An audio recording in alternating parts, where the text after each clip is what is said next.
حامد مسلی اما بعد اعوذ باللہ من الشیطان الرجیم بسم اللہ الرحمن الرحیم۔ ابو جہل نے کس شخص سے اونٹ لیے مگر قیمت کی ادائیگی میں ٹال مٹول کرنے لگا تو اس شخص نے حضور صلی اللہ علیہ وسلم کے پاس آ کر مدد طلب کی۔ آپ اس کے ساتھ گئے تو ابو جہل نے کیا سلوک کیا؟ تو اس کا جواب ہے کہ وہ شخص مروراشی تھا۔ ابو جہل نے بے چوں چرا ادائیگی کر دی تھی۔ بعد میں اپنے ساتھیوں سے کہا کہ محمد صلی اللہ علیہ وسلم کی آواز سن کر یکایک ایک رعب مجھ پر طاری ہو گیا۔ حضور اکرم صلی اللہ علیہ وسلم کی تبلیغ کے جواب میں کون لوگوں کو رستم کے قصے سناتا تھا؟ تو وہ تھا نضر بن حارث، اس فندریارہ کے قصے سناتا تھا۔ قریش کا ایک سردار عتبہ بن ربیع حضور صلی اللہ علیہ وسلم کے پاس آیا، پیشکش کی کہ اگر تمہارا مقصود دولت ہے تو ہم تمہیں اتنی دولت جمع کر کے دیں گے کہ تم ہم سے زیادہ مالدار ہو جاؤ۔ دوسرا اس نے یہ کہا کہ اگر سرداری چاہتے ہو تو ہم تمہیں اپنا سردار بنا لیتے ہیں۔ اس کے جواب میں حضور صلی اللہ علیہ وسلم نے قرآن پاک کی کس سورت کی آیات سنائی؟ تو اس کا جواب ہے کہ سورہ حامیم کی آیات سنائی تھی۔ حضرت عثمان رضی اللہ تعالیٰ عنہ جب ایمان لائے تو کس نے انہیں رسیوں میں جکڑ کر مارا تھا؟ ان کے چاچا حکم بن عاص نے۔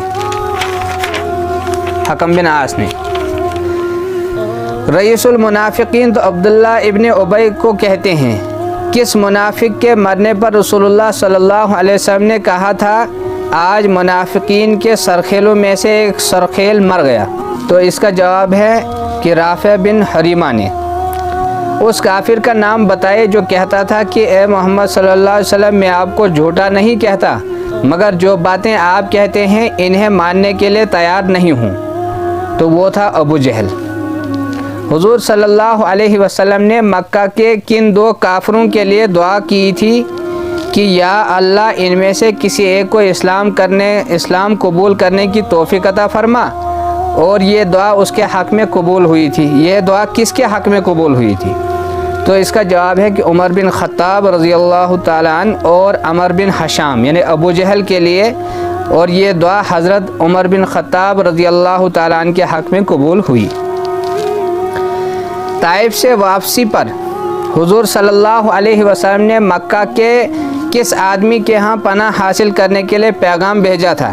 تو اس کا جواب ہے کہ اخنس بن شریق کے پاس۔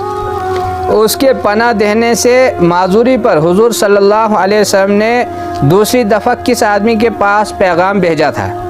تو اس کا جواب ہے کہ مطعم بن عدی کے پاس انہوں نے پیغام قبول کر لیا تھا۔